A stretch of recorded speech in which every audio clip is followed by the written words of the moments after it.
ses proches, ses amis, ses consoeurs et ses confrères. Tout le monde conserve une jolie image, en tête, de Charlotte Vallandrey. Celle d'une femme forte, qui s'est battue jusqu'au bout, mais a malheureusement succombé à la greffe de son troisième cœur, le 13 juillet dernier. Âgée de 53 ans, la comédienne avait parcouru les scènes du pays entier, les plateaux de tournage, et avait débuté sa carrière, très tôt, au cinéma. C'est à 15 ans que Charlotte Vallandrey est devenue comédienne. En incarnant Nadia dans le film Rouge baiser, de Vera Belmont, l'actrice avait séduit le public comme la critique. Pour cette performance, elle avait été nommée au César dans la catégorie meilleur espoir féminin et avait obtenu l'Ours d'argent de la meilleure actrice au Festival de Berlin. Cette période avait bouleversé sa vie, mais a également marqué, fort, son partenaire de scène, le génial Lambert Wilson.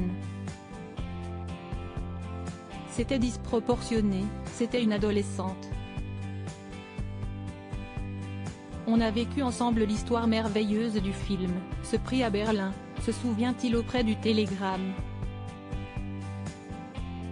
Mais c'était disproportionné, c'était une adolescente, qui alliait grâce et mauvaise humeur, c'est ça que Vera Belmont avait chopé, presque un peu trop tôt.